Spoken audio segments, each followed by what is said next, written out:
За бүгдээрэнд нь сайхан шинэ өглөөний мэндийг хүргэе. За өглөө болгон эзний үгтэй хамт байж хамтдаа залбирж байгаа та бүхэндээ бас үнэхээр талархаж байна. Тэгээ энэ цагийг бүгдээрээ хамтдаа залбирлаар эхлүүлцгээе. Халелуя. Бидний хайртай Бурхан аавын таньда баярлалаа. Энэ л сайхан өдрийг та бидний төлөө өгсөнд таньда үнэхээр талархаж энэ өдрийг таньда даатгаж бид бас өөрсдийгөө таньд өргөж өнөөдөр эзэн бурхан таныг ярьсан, гэрчилсэн, таны тааламжид таны гайхамшигтай өдөр байх болтугай. Хэзээ минь энэ өдрийг та ерөөн сайхан хамгаалах болтугай. Бид урд байгаа бүхий цагуудаа таньда өргөж Есүс Христийн нэрээр бид хамтдаа залбирanгуйлаа. Амен. Амен. За бүгдээрээ үргэлжлүүлээд Исая номны 63 дугаар бүлгийн за 7-оос 14 дугаар ишлэл дэд энэ хэсгээс болохоор за Бурхны хайр инрэл Израилийг Египтээс гаргасан тэр аврал цөлд тэднийг удирдах байсан, тэдний зовлон дунд хамт байсан. За энэ бүх зүйл гардаг байгаа. За одоо болохоор 63 дугаар бүлгийн 9 дугаар ишлэгийг за би эндээс уншия. Тийхүү бүхий л зовлонд нь хамт зовсон юм. Өмнөө байгч Тэнгэрлэгч нараар дамжуулан аварч өөрийн хайр ба өршөөлөөр тэрбээр тэднийг золин авч үн эртний бүх үеэс тэднийг өргөж үүрч ирсэн юм аа гэж. Амен. За бид Бурхны авралын тэр сайн мэдээг сонсоод бид Бурхны ариун сүнсийг хүлээж аваад эзний Бурхны охид хөвгөд болсон. За би өнгөрсөн амьдралаа ер нь эргээд харахаар Бурхан үнэхээр надтай хамт байсан байна.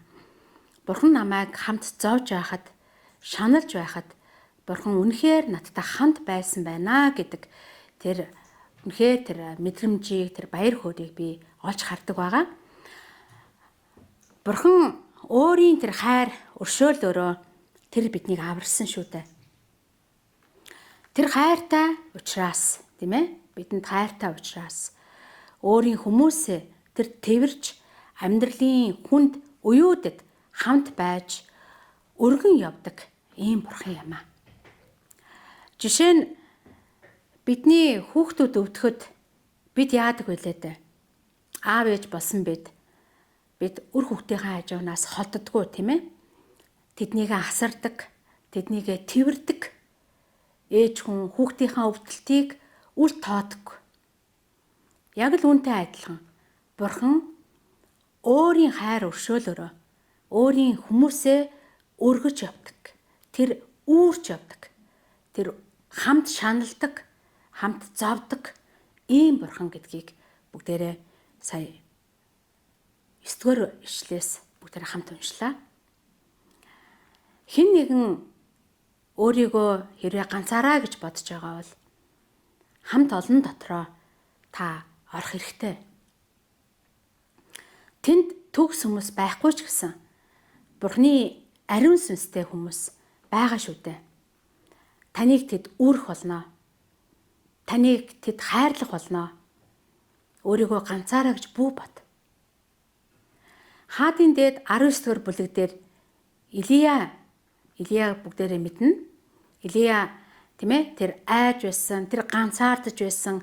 Тэгэд Илия эцэст нь би ерөөсөө л хангалттай гэж хэлэхэд Бурхан Илияг яадаг вэ? Тэр хооллдог. Бурхан түүнийг амраадаг. Дахин түүнийг сэргээж босгон байгуулсан байдаг.